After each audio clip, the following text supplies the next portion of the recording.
face what I had become. I was disgusted. Mary Ellen's health was failing. She was on oxygen 24/7, in and out of hospitals and nursing homes. Her legs were horribly swollen. They were an angry red color, and fluid would leak from raw and open wounds. And she was in pain all of the time.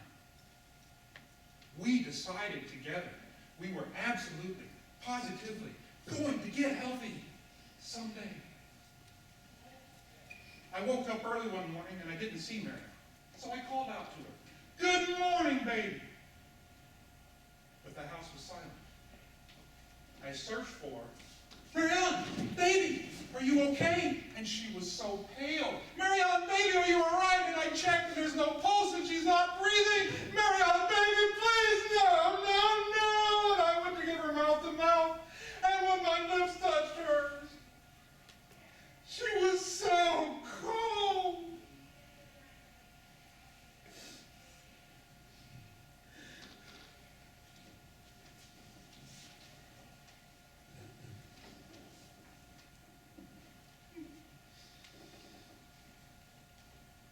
At the age of 55, Mary Ellen, the love of my life, has run out of Sundays.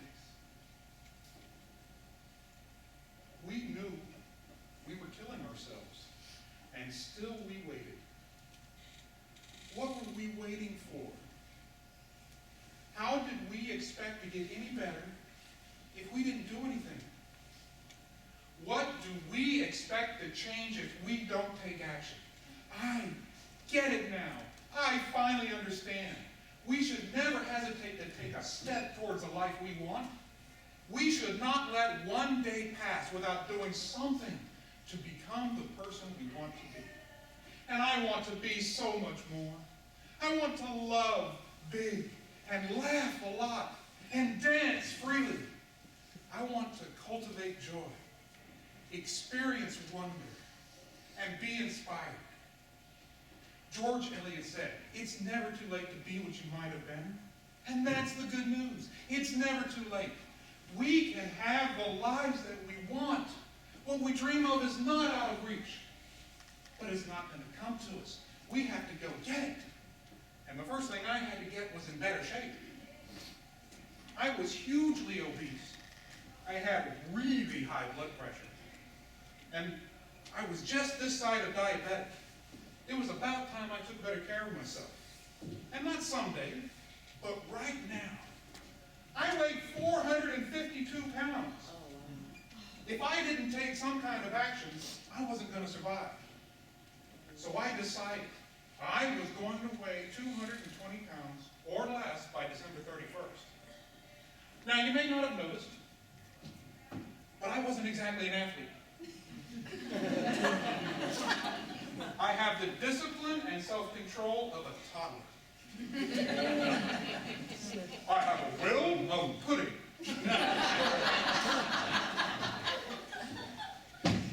But what I can do, each and every one of us can do.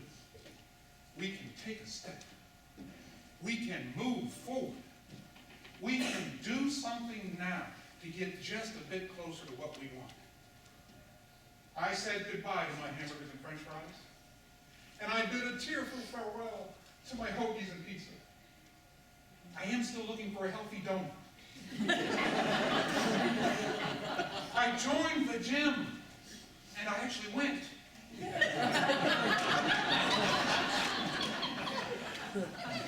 On December 18th, I stepped on my scale, and I weighed 219 pounds. I had lost 232 pounds in less than a year. And best of all, for the first time, when I looked in the mirror, I liked the man that I saw. I think Mary Ellen would be happy for me, because in the time I was allowed to spend with her, I learned that we only have so many Sundays. That hesitation can kill a dream. But we can have the life we want. The the next time you look in the mirror, there's going to come a moment when you're going to meet the eyes of the person you want to be. Take one good step towards your dreams, and you will meet those eyes with pride. Mr. Contest.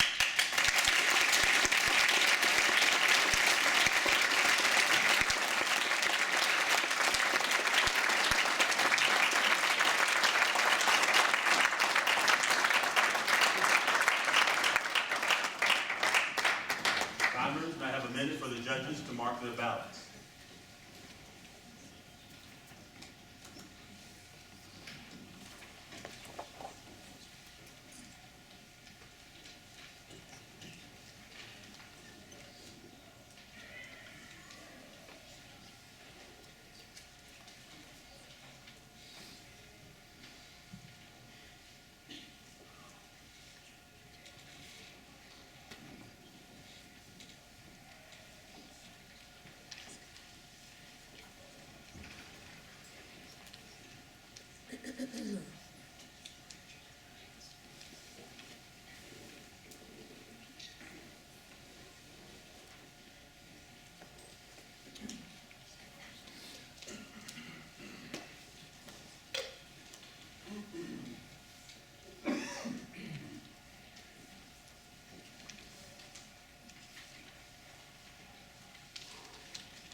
Contestant number 4, David Russell, a sweet cow in King Friday's court.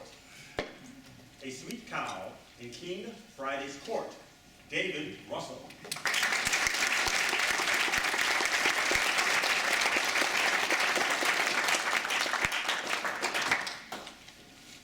The year is 1966.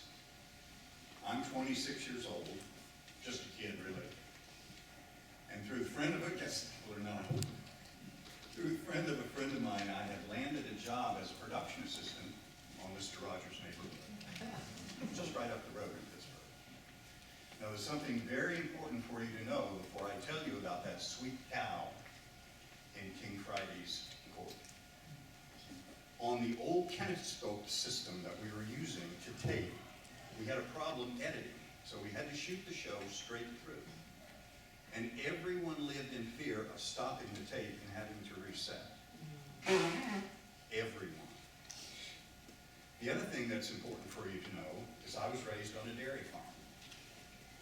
This will play a crucial role in the rest of the story. This particular episode that I'm going to tell you about was on where milk comes from. And I had read the script in advance, and all the prop list said was cow.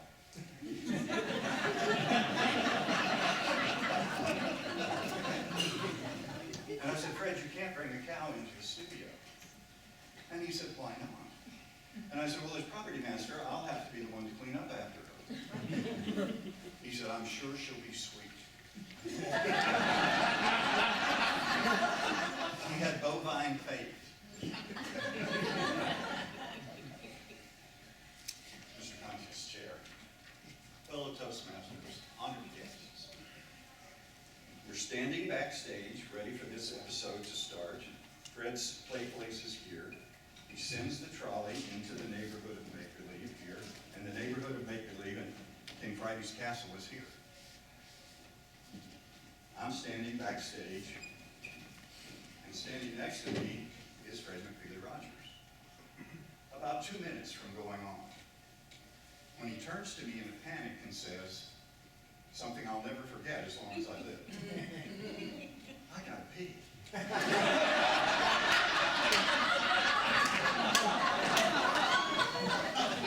Now, many people think Fred Rogers should be put up for sainthood, but he did have normal bodily function.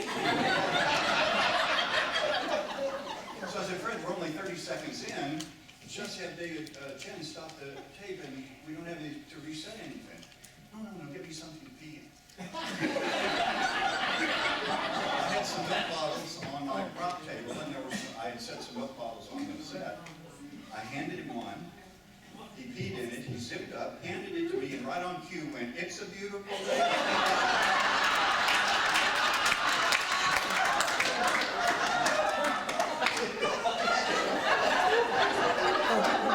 Goes in, changes his shoes, puts on his sweater, talks to kids about where milk comes from, and sends a trolley into the neighborhood make-believe where trouble was waiting. Because the farmer who was going to milk the cow is used to getting up at 4 o'clock in the morning and milking cows. He's not used to getting up at 4 o'clock in the morning, milking cows and talking to puppets. So when he goes to say his first line, and Fred wanted to hear the milk hit the bucket over the dial. When he goes to say his first line, he stops milking. Fred stopped the tape. This had never happened. He goes to the guy and very gently explains to him, remember in rehearsal, we want you to keep talking. Okay, I can do it. We reset. Fred comes in, Johnny Costa plays him on. He doesn't have to pee this time. He talks to the kids about where milk comes from. He sends a trolley into the neighborhood of make-believe. The guy's milking away. King Friday comes out, says his first line. The guy says his first line, he keeps milking. King Friday says his second line. And the guy is so proud that he had said his first line and not stopped milking, that he stopped milking to say his second line. Fred stopped the tape again. Now this was just unprecedented. He went to the guy and he said, we're going to have an actor do this role. You remember I told you I was raised on a dairy farm? He knew that, and he turned to me and said, the second thing I'll remember as long as I live, Dave, you're now Farmer Dave, and you're going to milk this cow, and we're going to hear the milk hit the bucket over the dialogue, aren't we?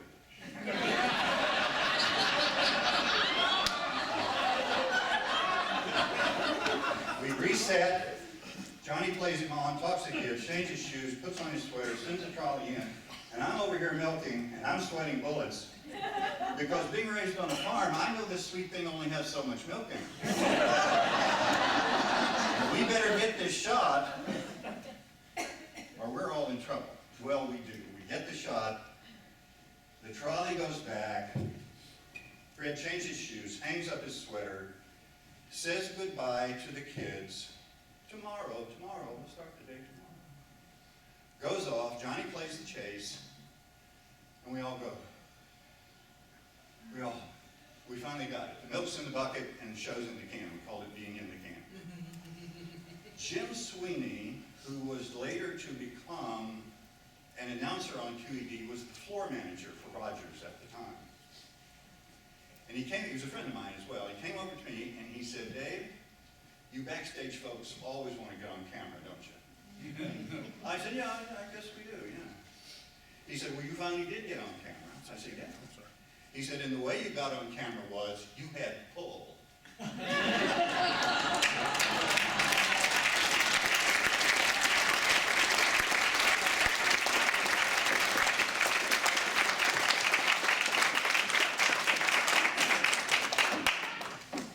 Time is we have a minute for the judges to mark their ballots.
Contestant number 5, Lawrence Olin. A Great Life. A Great Life. Lawrence Olin.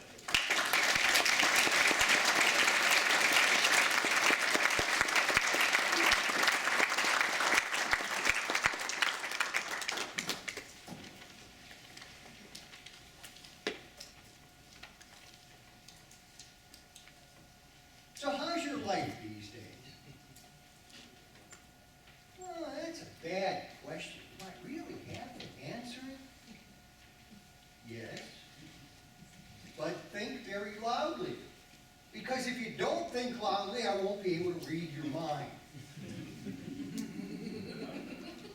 My life is good. My life is bad. I just wanted to cry. My life is pretty good. My life could be better. Would you like to learn a way today to live a great life? Mr. Contest Chair, fellow Toastmasters, and seekers one and all of a way to live a great life. There are many ways to live a great life. Today, we'll present two for your consideration. Let's go over here. Right here, 2001, the World Championship of Public Speaking. He just received his trophy. You know his name, he was in Erie last year. Darren LaCroix, World Champion of Public Speaking. He held up that trophy. He even held it up with one hand. Darren did a heroic deed. Darren lives a great life. How about you? There's at least 8 people in this room that would love to be on that world stage. It's possible. Let's go to England in 2012, and here is a young lady by the name of Missy Franklin. Missy had won 5 gold medals in the Olympics. And as she took that first place on the podium, the room fell silent. Just as the American flag was starting to roll, all that you heard was dum-da-dum, dum-dum, dum. Missy Franklin was a world champion. Missy Franklin did a heroic deed. How about you? What type of champion are you? Let's go ahead to Santa Clara, California, 2015, early in the year. It's the Super Bowl. The Seahawks are playing the Patriots. It's the last minute of the game. Can you remember what you saw on TV that day? The play was called. But it's a pass, and all of a sudden Malcolm Butler steps in front of the intended receiver, an interception pass. The Seahawks were within scoring distance. Patriots won the game. Malcolm Butler did a heroic deed. What type of heroic deed can you do? There's another way other than heroic deeds, and that's called mustard deeds. No, I didn't say mustard seeds. Mustard seeds are tiny little seeds. You put them in the ground, a big tree grows, birds flock in its limbs and all of that. Mustard deeds. Mustard deeds are tiny little insignificant things that you and I can do that produce a great result. You may think of them as paying it forward. You may think of it as whatever you think of it as. It's a tiny little deed. It's not a big thing. Now, the person in my life who happens to embody mustard deeds is Dave Jones, fellow Toastmaster. And Dave Jones will do some incredibly important things, like smile. He picks up a stray piece of paper off the floor and puts it in the garbage can. When he's shopping, if the woman behind him has fewer items in her cart, he says, "Come on, go ahead of me." Like last week we were at lunch and he bought 2 cookies at Panera Bread. and gave them to the 2 college students who were behind us. Mustard seeds, tiny little seemingly insignificant things that enrich the people around him. Why does Dave do it? Dave doesn't get a big ring, he doesn't get gold medals, he doesn't get a good big crystal trophy. Dave does it for another reason. Because Dave can become, in his own way, a champion in his world by doing one small, simple, insignificant deed at a time. He touches those around him, he enriches their life, and he becomes the champion of thoughtfulness, kindness, generosity, and love. Can you do that? Sure you can. We all can. Young lady, today is your lucky day. Do you know what we're celebrating today? Today is every day. And this bouquet of flowers is just for you. Would you come forward?